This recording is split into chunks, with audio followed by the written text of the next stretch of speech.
Podcast, trabajo social, trayectorias, desafíos y miradas. Hola, bienvenidos y bienvenidas al podcast Trabajo Social, Trayectorias, Desafíos y Miradas. Hoy tenemos de invitada a Nashly Tencio. Ella nos va a estar hablando un poco sobre el tema de la menstruación y además de su iniciativa estudiantil Menstruamos. Y también nos acompaña Fabiana Castillo y ella es estudiante de licenciatura, además colabora en LD con la iniciativa del podcast. Bienvenidas. Gracias por invitarnos. Bueno, Nashly, para que las personas conozcan quién es Nash, de dónde surge esta iniciativa, les comento que Nashly está en una iniciativa estudiantil 237, Menstruamos, una propuesta de educación menstrual emancipadora para niñas y adolescentes. Y en esta también, durante este trayecto, ella se ha capacitado para ser educadora menstrual y da diferentes charlas, se dedica a dar esta educación integral y digna, y hoy nos va a acompañar hablando de este tema. Fabiana también va a comentar un poco sobre lo que ha investigado, algunas curiosidades, algunas dudas y demás que van surgiendo durante su investigación. Y bueno, vamos a dar inicio, Nash, con la iniciativa, cómo surge, qué es lo que te mueve para iniciar este proyecto. Menstruamos es una iniciativa que nace de esas ganas que yo tenía de que las niñas tuvieran la información que yo no tuve cuando estaba pequeña, ¿verdad? Como que yo siento que si hubiera tenido esa información, mi experiencia menstrual hubiera sido mucho más amable conmigo misma, mucho más linda, menos llena de miedo. Y entonces cuando me di cuenta de que había tanta información en el tema, yo dije, ok, no, las niñas, bueno, todo el mundo en realidad, pero creo que si le damos esa información a niñas que incluso ni siquiera han comenzado a menstruar, sería importantísimo, ¿verdad? Cambiaría toda la experiencia que ellas van a tener. Entonces es muy chido trabajar el tema con adultas y poder resignificar la menstruación, pero trabajarlo con niñas y que la comiencen a vivir de una manera distinta me parece como mágico. La iniciativa es en San Ramón de Alajuela porque queríamos salir de la GAM, ¿verdad? Y queríamos ver cómo estaba la educación menstrual fuera de la GAM, y trabajamos con dos grupos, uno de niñas y otro de adolescentes, porque definitivamente es muy diferente trabajar con las dos poblaciones. Y han surgido, las chicas tienen demasiadas preguntas, les da muchísima vergüenza el tema, pero como ya en las siguientes sesiones se ponen súper como curiosas, entonces preguntan un montón, cuentan un montón, como a mí me pasó esto, a mí me contaron esto, ¿verdad? Entonces creo que ha sido un aprendizaje de ambos lados, ¿verdad? De ellos y de nosotros también. ¿Han existido alianzas de parte de otras instituciones y demás para poder llevar esta educación a la población? Sí, incluso al inicio queríamos trabajar con escuelas, pero sabemos que hay una resistencia, ¿verdad?, al tema. Cuando hablamos de educación menstrual, lo relacionan con educación sexual integral, y cuando lo relacionan con esto hay resistencia, ¿verdad? Entonces no estaba funcionando la alianza con las escuelas y colegios. Entonces conectamos con USADE, que es una organización que trabaja con mujeres en San Ramón, y ellos no trabajan con niñas, pero trabajan con mujeres que tienen hijas, nietas, sobrinas, ¿verdad? Entonces ahí fue donde pudimos conectar. Fabi, has estado como investigando un poco también para tu proyecto de tesis sobre la menstruación, un poco sobre el recorrido. Bueno, igual que Nash, creo que también nace desde este espacio de decir, hey, como yo no sabía esto antes, ¿verdad? Y decir cómo las personas no estamos conociendo, investigando acerca de estas cosas. Y fue muy lindo porque Nash y yo nos conocimos así, ¿verdad? Como que yo la vi hablar y dije, hay alguien más que está metido también en este rollo, ¿verdad? Y nos acercamos y hablamos, y justamente nos encontramos cuando yo estaba iniciando el proceso de diplomado de educación menstrual que Nash ya había llevado antes, ¿verdad? Entonces también nos pusimos de acuerdo porque Nash también está iniciando su proceso de tesis, también va un poco alrededor como de esta temática, y creo que compartimos mucho como este inicio y como esta pasión, ¿verdad? Por decir, hey, esto nos pasa por el cuerpo, y hay muchas niñas, mujeres, adolescentes que también merecen esta información y la necesitan, ¿verdad? Entonces creo que un poco como que compartimos también ese inicio. Para entrar también un poco en materia, ¿qué es la menstruación? ¿Cómo se entiende la menstruación y el ciclo menstrual? qué preguntota, ¿verdad? Aquí podríamos. Sí. Bueno, yo creo que lo podría definir tal vez como un proceso que transitamos por más de 40 años de nuestra vida. Por eso es que yo creo que es lo más importante que tengamos la información, ¿verdad? O sea, es por muchos años de nuestra vida y es un proceso que está relacionado no solamente a lo biológico o físico, sino también a lo social, a lo emocional, está relacionado a lo político. Entonces construyamos una es una experiencia humana, ¿verdad? Ajá. Yo creo que yo podría aportar diciendo que es una experiencia humana que definitivamente se ve permeada por un montón de sistemas de poder complejos, ¿verdad? Sobre nuestros cuerpos, ¿verdad? De personas, mujeres con útero, ¿verdad? O personas que menstruamos, que llega como en este momento de la niñez, ¿verdad? Y luego nos acompaña un camino bastante largo, ¿verdad? Unos 40 años aproximadamente, hasta llegar a otros procesos que se va transformando. También creo que es eso, un proceso que se va transformando, además, como que no es nada estático, ¿verdad? Como quieto, sino que al contrario, como que implica mucho como el movimiento, y creo que de ahí también podemos agregarnos a pensar como del ciclo menstrual ovulatorio, le agregaríamos, yo creo que ambas, porque bien la menstruación es lo que vemos, es lo que conocemos, ¿verdad? Pero la menstruación se da porque existe un proceso en nuestro cuerpo biológico, ¿verdad? Que permite la ovulación.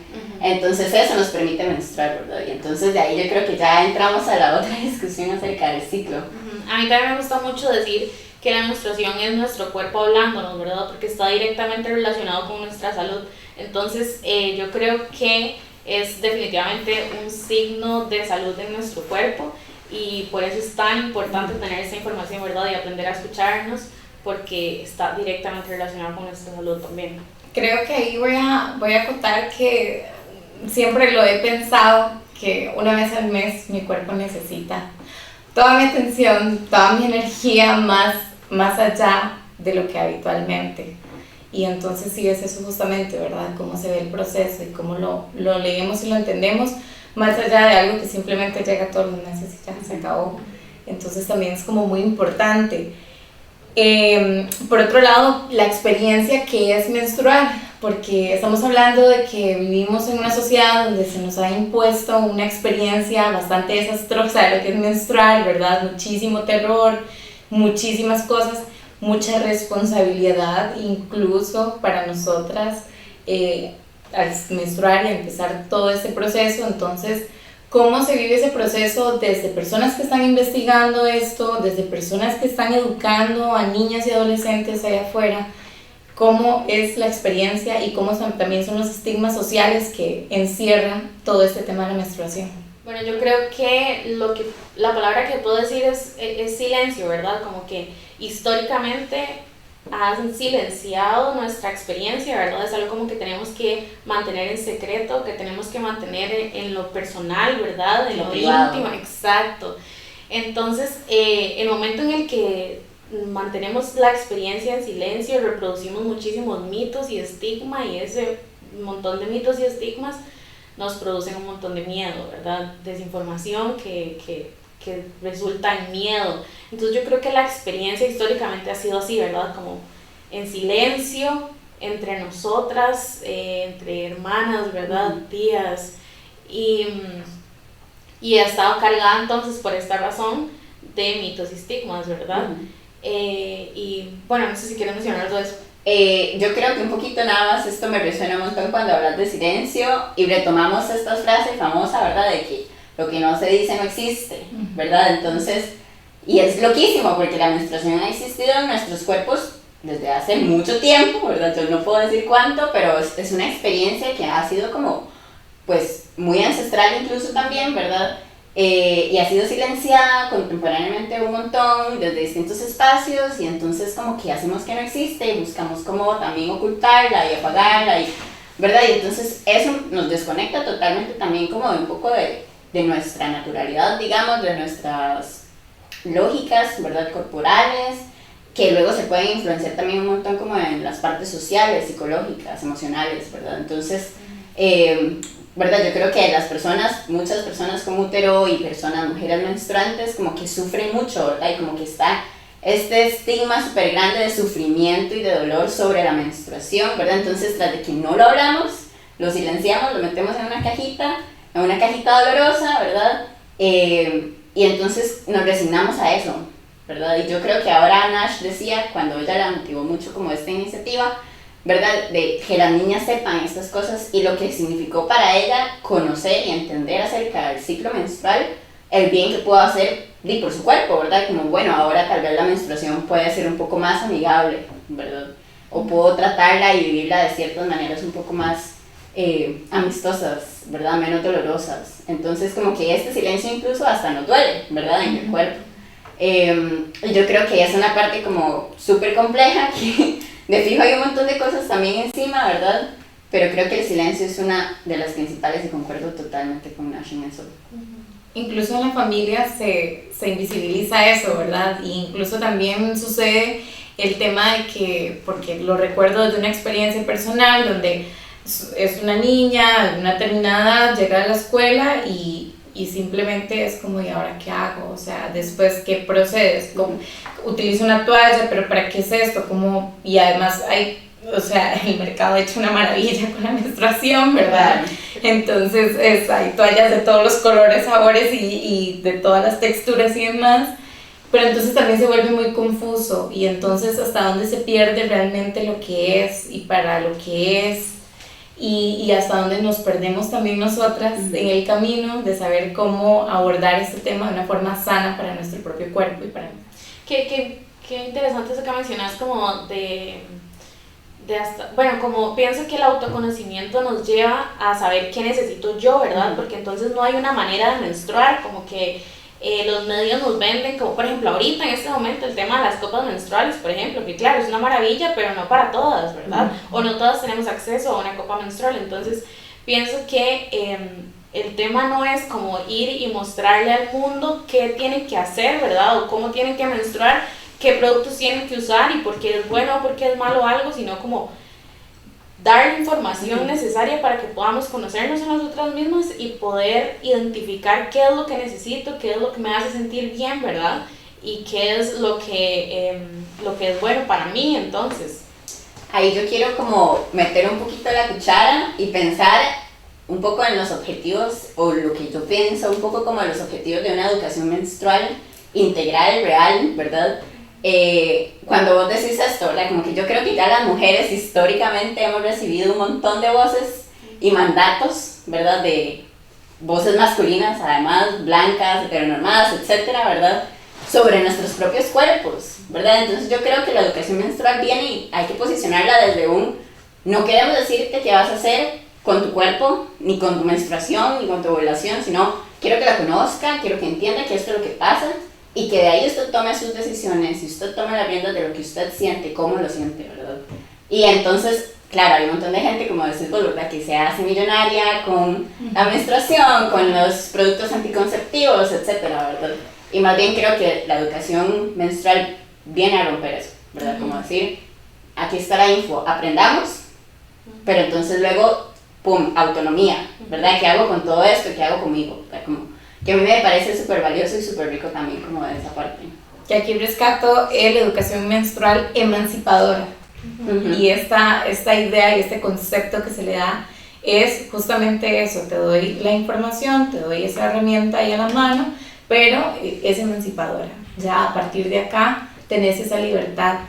Y eso también me lleva a abordar el punto exacto de cómo sentirnos al respecto y cómo esto nos puede aislar o nos puede unir, porque también está el tema que muchas mujeres caemos en incluso replicar estas ideas, ¿verdad?, tan patriarcales sobre lo que tenemos que ser y cómo ser, y entonces sucede el que muchas veces lamentablemente tenemos tan interiorizado muchas cosas que invisibilizamos, que existen ciclos diferentes, que existen formas diferentes de menstruar, que existen también necesidades muy puntuales y muy diversas, y entonces esto cómo nos puede unir y cómo nos puede separar incluso hasta de nosotras mismas. Al inicio cuando lo mencionabas yo dije como, no, yo full siento que la menstruación puede unirnos y nos ha unido históricamente, como decía, que pienso que es algo entre nosotras, ¿verdad? Como ¿A quién le contás vos cuando te llega la primera menstruación? Fijo a amigas, a tu mamá, a tu hermana mayor o algo así, ¿verdad? Entonces yo digo, qué lindo, a mí me parece algo que nos une demasiado, pero lo que hablábamos hace un rato viene de nuevo acá como en mi cabeza y es como el tema de que entonces ahora muchos activismos, ¿verdad? Que nos muestran, por ejemplo, el tema, vengo de nuevo con la copa menstrual, ¿verdad? Como la copa menstrual es lo que va a salvar a los delfines, no, como, ¿verdad? Como si estás usando toallas de tela de desechables, estás contaminando full, ¿verdad? Eso no está bien, o si estás usando métodos anticonceptivos, estás inhibiendo la ovulación y no estás menstruando, entonces ya todo mal con tu cuerpo, ¿verdad? Cuando tal vez esa es la única opción que tiene una persona, ¿verdad? O la más accesible, o la que más le funciona, con la que más se siente cómoda, ¿verdad? Entonces al final no es como decía Fabi, qué vamos a mandarle a la gente a hacer o qué es lo que vamos a, sí, como a ordenarle a la gente que haga, sino como la información que vamos a dar para que usted tome sus decisiones, informados, ¿verdad? Sí, creo que la parte como de contextualización es súper valiosa en esto que nos une y nos aísla, ¿verdad? Porque yo, por ejemplo, puedo sentirme súper unida a Nash con este tema, con vos, Fran, ¿verdad? Como que yo siento que podemos conversar, si de fijo, no sé, alguna necesita una toalla, a mí eso me parece una cosa bellísima, las toallas son carísimas, pero nadie, nunca, ninguna mujer en mi vida me ha dicho, no te puedo regalar una, ¿verdad? Y eso a mí me parece súper valioso, porque la otra puede entender lo que estoy pasando, ¿verdad? Cómo puedo estarme sintiendo desde espacios diferentes, obvio, ¿verdad? Pero como que está esta conexión, está este compartir. Pero eso lo vimos nosotras acá como mujeres latinas en Costa Rica, con la posibilidad de venir y estudiar en la Universidad de Costa Rica, ¿verdad? Porque yo, por ejemplo, me siento muy lejana a lo que otras mujeres en otros países, al otro lado del mundo, pueden estar pasando con su menstruación, ¿verdad? Y creo que eso nos separa, cuando no vemos estas cosas, o sea, cuando vemos la menstruación descontextualizada y pensamos que todo el mundo la puede vivir igual, y entonces como que me siento como con todas las mujeres, ¿verdad? Que nos unen, ¿verdad? Creo que entonces hay como que darle una pausa, ¿verdad? Como a eso y decir como, ok, yo lo estoy viviendo así, puedo compartirlo con mis mujeres alrededor, pero no todas las mujeres lo viven así. Y creo que es una parte también importantísima de notar que no estamos unidas en esto, porque hay gente que tiene muchas posibilidades y hay gente que no, ¿verdad? Hay muchas mujeres, hay muchas personas con úteros y que se sienten súper solas, son aisladas, ¿verdad? Y están súper apartadas de nosotras como mujeres que compartimos esto, ¿verdad? Y de sus propias realidades también. No hay que irnos tan lejos para ver y sentir cómo se mide la menstruación y también cómo se miden las necesidades aquí mismo, en un territorio tan pequeño. Incluso acá dentro de la U también no se puede comparar como los accesos y las cosas que se tienen, porque sí, efectivamente es como muy diverso. Algo importante que hablamos hace un rato es sobre cómo se entiende y haciendo un poco la crítica sobre la ahora llamada justicia menstrual, y que ahora muchísimos países, no solamente acá, sino en Chile, en Argentina, en otros países del Cono Sur, se está debatiendo mucho el tema, e incluso en otros países también de Europa y de otras zonas, se debate sobre el tema de justicia menstrual y cómo se pueden volver estos productos, que además son productos sumamente básicos para las mujeres, que son productos necesarios, que no se pueden negar. Es decir, yo no decido si mes a mes utilizo o no utilizo toallas, es que las voy a necesitar. Esto no es que yo diga sí, es un lujo. Entonces, ¿cómo se mide eso? Pero también al incorporarlo en temas políticos y verlo desde el espacio político, ¿cómo se comprende y cómo se toma este criterio, este concepto de justicia menstrual, y también qué debería de llevar esto adentro? Bueno, yo puedo aportar porque ahora lo hablaba con Fran un poco, que a mí me resuena mucho cuando hablamos de justicia, ¿verdad? Y lo que puede significar justicia. Creo que, y no jamás podría despreciar como lo valioso que es que, no sé, que en la asamblea en este momento se esté hablando de proyectos de ley que involucren, ¿verdad?, como la menstruación. Pero creo que no puede ser la única concepción de justicia que podamos tener, ¿verdad? Creo que son valiosísimos y de fijo, a mí me falta bastante investigar ahí, yo creo que Nash también tiene como algunas ideas sobre eso, Pero creo que desde mi visión, ¿verdad? Un poco como de aspectos personales, yo creo que hay que ampliar un poco cuando hablamos de justicia, ¿verdad? Como que yo siento que lo justo sería que las niñas tengan acceso a una educación menstrual, por ejemplo. Pero de eso no hay un proyecto de ley, ¿verdad? Creo que lo justo sería como que a las mujeres no nos digan qué hacer con nuestros cuerpos, ¿verdad? Pero entonces ahí volvemos como que hay otras discusiones mucho más amplias, que a mí tal vez este concepto de justicia menstrual a veces me queda debiendo un poquito, ¿verdad? Pero generalmente, o sea, como que yo digo, hey, me parece súper, ¿verdad? Que estemos hablando de esto, que estemos legislando alrededor de esto, por ejemplo, ¿verdad? Queda mucho espacio vacío, pero creo como que es un gran inicio también, o sea, tampoco quiero como despreciar esa parte. Yo creo que, yo siempre digo que el ciclo menstrual y la menstruación está directamente relacionada con todo. Como que a veces la gente es como, bueno, tal vez con esto no, y yo no, sí, sí, está relacionado con todo, ¿verdad? Entonces yo creo que es algo mucho más amplio, ¿no? Si lo reducimos a productos, estamos, como dice Fabi, quedándonos súper cortos, ¿verdad?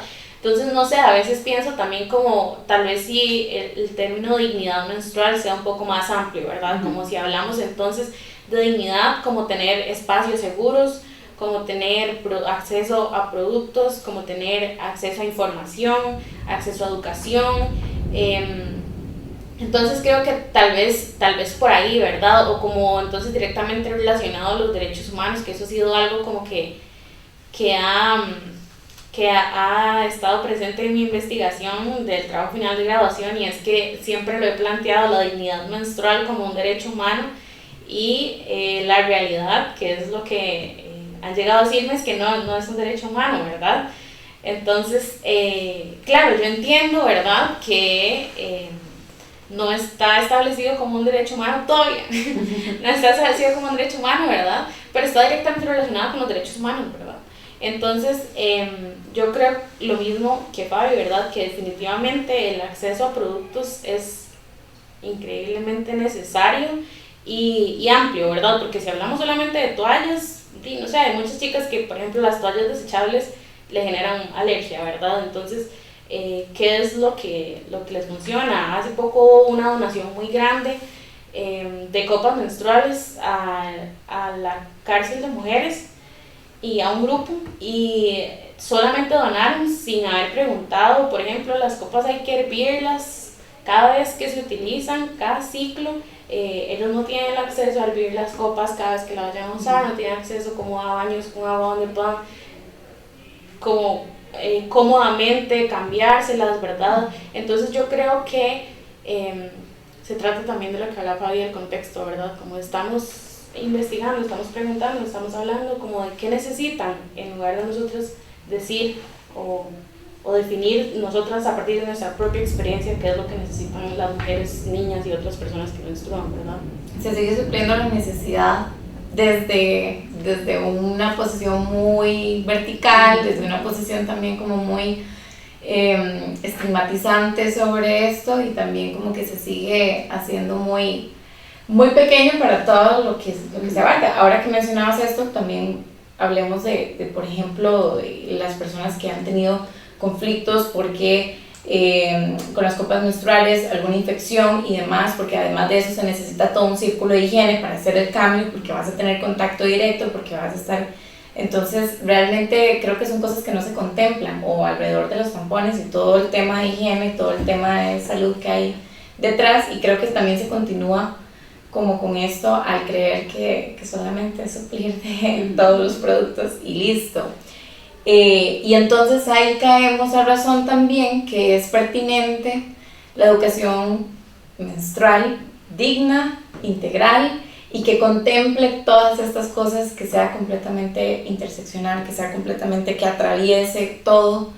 Y entonces ahora sí, ustedes que son educadoras menstruales, que están con todo esto, ¿cuál es ese criterio que se puede ver ya en la sociedad? Qué profundo. Sí. Vean, yo no es por tirarnos flores a las educadoras menstruales, pero yo siento, la verdad, que la educación menstrual es la clave. O sea, la educación menstrual integral, digna, emancipadora es la clave, porque en el momento que tenemos la información podemos hacer, como les decía al inicio, magia con la información que nosotras tenemos, ¿verdad? Como la misma información que nos pueden dar a las tres, podemos usarlo a nuestro favor.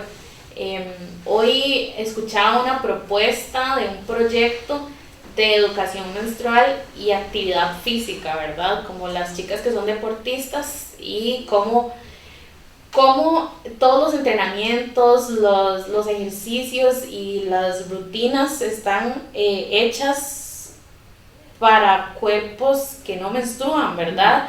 Entonces, el momento en el que nos damos cuenta nosotras que no nos sentimos bien haciendo la rutina, nos culpabilizamos, ¿verdad? Como, no la di, no tuve suficiente fuerza, no soy buena, ¿verdad? Cuando realmente es nuestro cuerpo pasando por un montón de cosas que nos llevan a esto, ¿verdad? Entonces, yo creo que al final la educación es la clave, o sea, creo que eso es lo que nos ayudaría a llegar como mucho más lejos, no sé. No, concuerdo totalmente con Nash. Creo que la educación menstrual nos abre muchos espacios, ¿verdad? Nos abre muchísimas puertas también y está en todas las áreas, ¿verdad? O sea, como que si pensamos en personas con útero, ¿verdad? Puede ser casi un 50% de la población, por decir un número, ¿verdad? Y todas tienen alguna experiencia que tenga que ver con el ciclo menstrual. Sea cual sea la experiencia, puede ser una experiencia buena, puede ser una experiencia informada, puede ser que al contrario sea una experiencia súper violenta, ¿verdad? Y entonces como que invisibilizamos de nuevo, silenciamos como todas estas voces, este 50% de la población y su experiencia corporal, ¿verdad? Y cuando entonces llegamos y decimos, bueno, no, vamos a ver, actuemos alrededor de esto, pasan estas iniciativas que contaba Nash, ¿verdad? Y vamos a decir como, ok, ustedes lo que necesitan son copas, ¿verdad? O ustedes lo que necesitan es esto, ustedes lo que necesitan es esto, pero entonces si lo viésemos desde una visión como desde la educación menstrual, ¿verdad? Entonces creo que serían otras cosas, ¿verdad? Serían proyectos muchísimo más atinados, serían proyectos muchísimo más contextualizados, irían más a la necesidad de las poblaciones, porque entonces esto nos da chance de pensar que tal vez primero no necesitan una copa, sino acceso a un servicio con agua, ¿verdad? O inclusive un poco de información de qué es lo que está pasando en mi cuerpo, ¿verdad? Como que yo siento que ahí puede como abrir muchísimo las puertas, y de fijo también creo que la educación menstrual es la clave para también una vivencia y experiencia propia y como colectiva, más humana, más autónoma, más respetuosa con nosotras. Y ya estamos llegando al final de este episodio, que ha sido muy rico, una conversa demasiado provechosa, y esperamos que en algún momento se pueda abrir más espacios. La escuela también ha tenido como otros espacios. Nash ha estado aquí presente dando algunas charlas que por ahí ustedes pueden aprovechar en el momento en que se vuelvan a dar, y eventualmente esperamos tener más espacios como estos, porque nosotras necesitamos espacios como estos, necesitamos también recibir ese tipo de orientación. Incluso ya nosotras adultas que ya llevamos muchísimo tiempo con esto, vamos descubriendo mes a mes cosas nuevas. Y también algo que rescato para finalizar es ser más respetuosas con nosotras mismas, amorosas, y también recibir esto no desde lo romántico y lo maravilloso, pero sí desde una empatía y ser más cordiales con el proceso. Fabi, muchas gracias por acompañarnos y darnos un poquito como de todo este conocimiento y demás. Y Nash, muy agradecidas por tenerte acá. Realmente el conocimiento que aportas, no solo en el podcast, sino también en los espacios, en diferentes charlas y con la comunidad, es muy valioso. La iniciativa estudiantil trasciende bastante, y qué genial poder hablar de estos temas con niñas, pero también con adolescentes y adultas. Gracias a ustedes. Bueno, muchas gracias. Este podcast llega gracias al proyecto de acción social, intercambios de conocimiento de la Escuela de Trabajo Social y la comunidad nacional e internacional para mejorar la calidad de vida de la Universidad de Costa Rica.